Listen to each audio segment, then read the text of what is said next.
Everyone, welcome back to my channel Scholar English. और आज हम देखेंगे द हिंदू एडिटोरियल का वोकैब एनालिसिस और देखेंगे कुछ ऐसे वर्ड्स जो आपकी वोकैबलरी इन्हांस कर सके। तो आइए शुरू करते हैं, बने रहिए वीडियो के एंड तक। तो देखते हैं आज का हमारा पहला वर्ड कौन सा है। आज का हमारा पहला वर्ड है कैलमनी। कैलमनी का मतलब होता है चुगली करना, किसी के बारे में भला बुरा बोलना ताकि उसकी रेपुटेशन की जो है वो हानि हो सके। तो इस कंटेक्स्ट में हम कैलमनी यूज़ करते हैं। ये जो है हमारा पार्ट ऑफ स्पीच में नाउन है। इसका सिनोनिम होता है बैक बाइटिंग या फिर इविल स्पीकिंग। बैक बाइटिंग का मतलब होता है कि किसी के एब्सेंस में जो इंसान वहाँ पे मौजूद ना हो उसके पीठ पीछे भला बुरा बोलना। और इविल स्पीकिंग का मतलब होता है बुरा बोलना किसी इंसान के बारे में। एंटोनिम इसका है कॉम्प्लीमेंट या फिर प्रेज, मतलब किसी की सराहना करना या फिर किसी की तारीफ करना। तो ये हो जाएगा हमारा कैलमनी का अपोजिट यानी एंटोनिम। एग्जाम्पल इसका देखेंगे हम। एग्जाम्पल इसका है निशा अटर्ड कैलमनीज अगेंस्ट नीता, मतलब कि निशा ने जो है वो नीता के बारे में बहुत कुछ उसके पीठ पीछे भला बुरा कहा है। इस कंटेक्स्ट में हम कैलमनी का यूज़ करते हैं। आई होप आपको समझ आया होगा। देन बढ़ते हैं हम हमारे नेक्स्ट वर्ड की तरफ। हमारा नेक्स्ट वर्ड है बिनाइन। बिनाइन का मतलब होता है अच्छा, सौम्य, यानी कि जो बहुत ज़्यादा पोलाइट हो, जो बहुत ज़्यादा स्वभाव से अच्छा हो या फिर दयालु हो, इसे हम बिनाइन कहेंगे। यह हमारा पार्ट ऑफ स्पीच में एग्जेक्टिव है, यानी कि एक विशेषण है। इसका सिनोनिम होता है काइंड या फिर गुड नेचर्ड, मतलब जो बहुत ज़्यादा दयालु हो या फिर अच्छा बर्ताव करता हो हर किसी इंसान के साथ। एंटोनिम इसका होता है अनफ्रेंडली या फिर हॉस्टाइल, मतलब जो नफ़रत करता हो या फिर जो है वो दुश्मनी से भरा हो, इस इंसान को हम जो है वो हॉस्टाइल कहेंगे। एग्जाम्पल हम इसका देखेंगे। एग्जाम्पल इसका है my teacher is a very benign with students, मतलब जो मेरी टीचर है वो हर किसी स्टूडेंट्स के साथ जो है वो बहुत ज़्यादा अच्छा बर्ताव करती है, बहुत ज़्यादा पोलाइटली वो बिहेव करती है। इस कंटेक्स्ट में हम बिनाइन का यूज़ करते हैं। आई होप आपको समझा होगा। देन हमारा नेक्स्ट वर्ड है एब्रेस। इसको हम एम्ब्रेस नहीं पढ़ेंगे, इसका प्रोनाउंसिएशन एब्रेस होता है, तो ये ध्यान में रखना है। इसका मीनिंग होता है अपनाना, किसी चीज़ को या फिर किसी काम को जो है वो एक्सेप्ट करना या फिर सपोर्ट करना। इसके लिए हम एब्रेस का यूज़ करते हैं। और ये हमारा पार्ट ऑफ स्पीच में नाउन है। इसका सिनोनिम होता है एक्सेप्ट करना या फिर सपोर्ट। एक्सेप्ट और सपोर्ट इसका सिनोनिम है। एंटोनिम इसका होता है रिजेक्ट या फिर डिसअप्रूवल, मतलब किसी को सपोर्ट ना करना, उसके काम को जो है वो अप्रूव ना करना। एग्जाम्पल की मदद से हम इसे समझेंगे। एग्जाम्पल इसका है आई थोरोली एब्रेस अमित्स वर्क, मतलब मैं जो है वो पूरी तरह से अमित के काम को जो है वो सपोर्ट करता हूँ, एक्सेप्ट करता हूँ, अप्रूव करता हूँ। इस कंटेक्स्ट में हम एब्रेस का यूज़ करते हैं। आई होप आपको समझा होगा। देन बढ़ते हैं हम हमारे नेक्स्ट वर्ड की तरफ। देन हमारा नेक्स्ट वर्ड है स्ट्रिडेंट। स्ट्रिडेंट का मतलब होता है तेज़, जो चीज़ जो है वो बहुत ज़्यादा तेज़ या फिर शार्प हो। स्पेशली इस वर्ड को जो है हम किसी की वॉइस के लिए यूज़ करते हैं जिसकी आवाज़ जो है बहुत ज़्यादा ऊंची हो या फिर शार्प हो। यह हमारा पार्ट ऑफ स्पीच में एग्जेक्टिव है, यानी कि एक विशेषण है। इसका सिनोनिम होता है रफ या फिर हार्श, जो बहुत ज़्यादा ऐसे शार्प हो, जो असहनीय हो हमारे कानों के लिए। और इसका एंटोनिम होता है सॉफ्ट या फिर काम, जिसकी वॉइस जो है वो बहुत ज़्यादा अच्छी हो, बहुत ज़्यादा मीठी हो, सुनने के लिए जो है वो अच्छी लगती हो, ऐसी वॉइस। देन इसका एग्जाम्पल हम देखेंगे। एग्जाम्पल इसका है I can't tolerate this student music any more, मतलब कि मैं ये जो गाना है जो बहुत ज़्यादा शार्प है और ऊंचा है, जो बेसुरा गाना है, वो हम और टॉलरेट नहीं कर सकते, मैं और टॉलरेट नहीं कर सकता, जो असहनीय है। इस कंटेक्स्ट में हम स्टूडेंट का यूज़ करते हैं। आई होप आपको स्टूडेंट का मतलब समझा होगा। देन बढ़ते हैं हम हमारे नेक्स्ट वर्ड की तरफ। देन हमारा नेक्स्ट वर्ड है हैवॉक।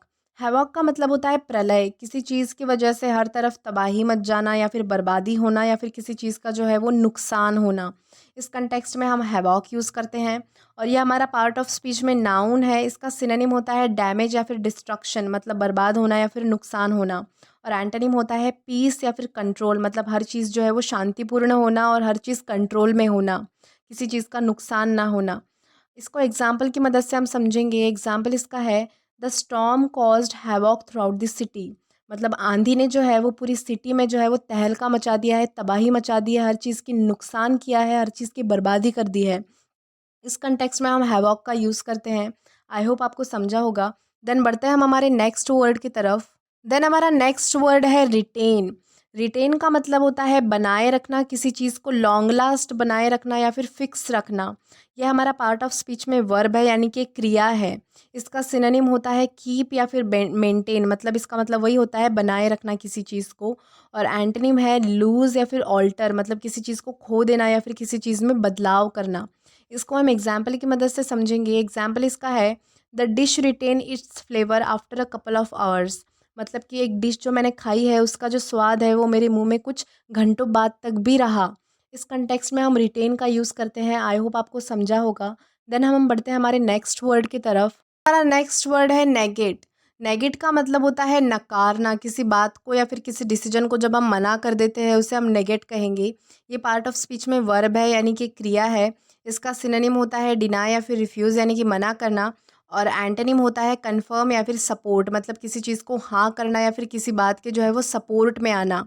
इसको हम एग्जाम्पल की मदद से समझेंगे। एग्जाम्पल इसका है Shikha negated the opportunity of moving abroad, मतलब कि शिखा ने जो है वो अब्रॉड जाने की इतनी अच्छी अपॉर्चुनिटी को जो है वो मना कर दिया। इस कंटेक्स्ट में हम नेगेट का यूज़ करते हैं। देन बढ़ते हैं हम हमारे नेक्स्ट वर्ड की तरफ। हमारा नेक्स्ट वर्ड है टसल। टसल का मतलब होता है खींचतान करना। दो लोगों के बीच जब एक चीज़ को पाने के लिए झगड़ा होता है या फिर खींचातान होती है, उसे हम जो है वो टसल कहते हैं इंग्लिश में।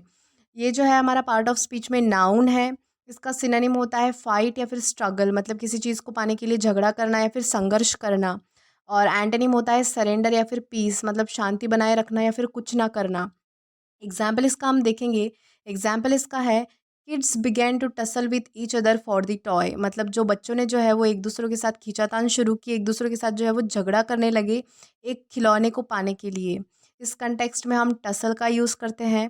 देन बढ़ते हैं हम हमारे नेक्स्ट वर्ड की तरफ। हमारा नेक्स्ट वर्ड है एम्बिट। एम्बिट का मतलब होता है सीमा या फिर हद। जब हम बोलते हैं ना किसी चीज़ की हद पार हो गई या फिर हद पार कर दी गई, तो इस कंटेक्स्ट में हम जो है वो एम्बिट यूज़ करते हैं इंग्लिश में। और ये हमारा पार्ट ऑफ स्पीच में नाउन है। इसका सिनोनिम होता है लिमिट या फिर एक्सटेंट, मतलब कि सीमा या फिर हद। और एग्जाम्पल इसका है the car drove so fast that it exceeded the ambit, मतलब जो कार है वो इतने तेज़ तरीके से इतनी फास्टली चलाई जा रही थी कि जिसकी वजह से उसने जो है वो स्पीड की हद पार कर दी। स्पीड की जो सीमा होती है, एक लिमिट होती है, वो भी उसने पार की। इस कंटेक्स्ट में हम एम्बिट का यूज़ करते हैं। देन बढ़ते हैं हम हमारे नेक्स्ट वर्ड की तरफ। हमारा नेक्स्ट वर्ड है असौज। असौज का मतलब होता है शांत करना। जैसे बहुत ज़्यादा गुस्सा जब आता है, उस चीज़ को हम जब शांत करते हैं, मतलब असौज उसे हम इंग्लिश में कहेंगे। ये हमारा पार्ट ऑफ स्पीच में वर्ब होता है, यानी क्रिया है। इसका सिनोनिम होता है रिलाइव या फिर ईज़, मतलब जो पहले जैसी पोजीशन थी शांति वाली पोजीशन, उसमें किसी इंसान को लाना। और एंटोनिम होता है एग्रवेट। एग्रवेट का मतलब होता है किसी इंसान को छेड़ना या फिर किसी इंसान को भड़काना या फिर उकसाना किसी की प्रति। इस कंटेक्स्ट में हम असौज का यूज़ करते हैं। एग्जाम्पल हम इसका देखेंगे। एग्जाम्पल इसका है I usually assuage my anger by listening to the music, मतलब जब भी मुझे गुस्सा आता है, जब भी मैं बहुत ज़्यादा गुस्सा हो जाता हूँ, तब मैं उस गुस्से को कम करने के लिए, शांत करने के लिए, असौज करने के लिए जो है वो म्यूज़िक सुनता हूँ, गाने सुनता हूँ। इस कंटेक्स्ट में हम असौज का यूज़ करते हैं। देन हमारा नेक्स्ट वर्ड है क्लैंडस्टीन। क्लैंडस्टाइन का मतलब होता है गुप्त, किसी बात को जो है वो छुपा कर रखना या फिर कोई काम जो है वो छुप कर करना, उसे हम क्लैंडस्टीन कहेंगे। ये हमारा पार्ट ऑफ स्पीच में एग्जेक्टिव है, यानी कि एक विशेषण है। इसका सिनोनिम होता है हिडन या फिर प्राइवेट। और एंटोनिम होता है ओपन। और इसको हम एग्जाम्पल की मदद से समझेंगे। एग्जाम्पल इसका है the gang plan a clandestine robbery, मतलब जो गैंग है, जो रॉबर्स की गैंग है, चोरों की गैंग जो है, उन्होंने छुपकर जो है वो रॉबरी करने का यानी चोरी करने का एक प्लान बनाया। इस कंटेक्स्ट में हम क्लैंडस्टीन का यूज़ करते हैं। आई होप आपको समझा होगा। देन बढ़ते हैं हम हमारे नेक्स्ट वर्ड की तरफ। देन हमारा नेक्स्ट वर्ड है लीथल। लीथल का मतलब होता है जानलेवा। कोई चीज़ जो है वो जान लेने के लिए जो काफ़ी होती है, उसको हम लीथल कहेंगे। ये हमारा पार्ट ऑफ स्पीच में एग्जेक्टिव है, यानी कि एक विशेषण है। इसका सिनोनिम होता है डेडली या फिर फैटल, मतलब कि जो चीज़ जो है वो कोई जान ले सकती है, बहुत ज़्यादा डेंजरस होती है, रिस्की होती है हमारे हेल्थ के लिए। एंटोनिम इसका होता है हार्मलेस या फिर हेल्दी। जो चीज़ जो है वो हमें कोई नुकसान नहीं पहुंचा सकती, उसे हम हार्मलेस या फिर हेल्दी कहेंगे। इसका एग्जाम्पल हम देखेंगे। इसका एग्जाम्पल है her death caused by lethal injection, मतलब उसकी जो डेथ है वो एक लिथल जानलेवा इंजेक्शन लेने की वजह से हुई है।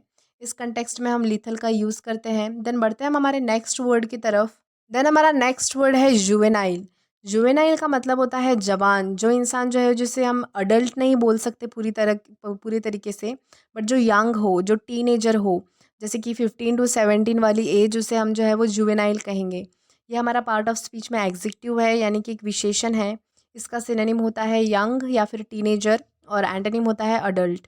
और एग्जाम्पल हम देखेंगे, इसका एग्जाम्पल है, he is an expert in juvenile delinquency. Delinquency का मतलब होता है अपराध करना, जुर्म करना या फिर क्राइम करना। मतलब कि वो जो है वो बहुत ज़्यादा एक्सपर्ट है, बहुत ज़्यादा शातिर है किस काम में, अपराध करने में। तो इस कंटेक्स्ट में हम जुवेनाइल का यूज़ करते हैं। आई होप आपको समझा होगा। देन बढ़ते हैं हम हमारे नेक्स्ट वर्ड की तरफ। देन हमारा नेक्स्ट वर्ड है एल। इसका प्रोनाउंसिएशन जो है वो एल होता है, जिसका मतलब होता है गलियारा या फिर कोई गली। यह हमारा पार्ट ऑफ स्पीच में नाउन है। इसका सिनोनिम होता है पैसेज या फिर लेन। पैसेज मतलब कि जैसे कोई छोटी सी गली जैसी जगह होती है, हम उसे पैसेज, और लेन मतलब गली होती है। एग्जाम्पल की मदद से हम इसे समझेंगे। एग्जाम्पल इसका है, the audience was dancing in the L of theatre. मतलब कि जो ऑडियंस थी वो थिएटर में जैसे हर सीट के बीच में गली होती है, उस गलियों में जो है वो ऑडियंस डांस कर रही थी, उस चीज़ को इंजॉय कर रही थी। इस कंटेक्स्ट में हम एल का यूज़ करते हैं। देन बढ़ते हैं हम हमारे नेक्स्ट वर्ड की तरफ। हमारा नेक्स्ट वर्ड है मेनास। मेनास का मतलब होता है खतरा। ऐसी कंडीशन जब किसी व्यक्ति को नुकसान पहुंचाया जा सकता है या फिर उसे डराया धमकाया जाता है, उसे हम मेनास कहेंगे। यह हमारा पार्ट ऑफ स्पीच में नाउन है। इसका सिनोनिम होता है डेंजर या फिर रिस्क, और एंटोनिम होता है सेफ या फिर ऑस्पिशियस। ऑस्पिशियस का मतलब होता है सेफ होना, खतरे से बाहर होना। एग्जाम्पल की मदद से हम इसे समझेंगे। एग्जाम्पल इसका है, air pollution is a menace to health. मतलब कि एयर पोल्यूशन जो है वो हमारे हेल्थ के लिए जो है वो बहुत ज़्यादा बड़ा खतरा है। ऐसी कंडीशन है जहाँ पे हमें नुकसान हो सकता है। इस कंटेक्स्ट में हम मिनास का यूज़ करते हैं। आई होप आपको ये भी समझा होगा। So that's it for today's video. और ऐसे ही वोकैब सेशन के लिए जुड़े रहिए स्कॉलर इंग्लिश के साथ। Do like this video, subscribe the channel and share as much as you can. Till then keep learning. Thank you.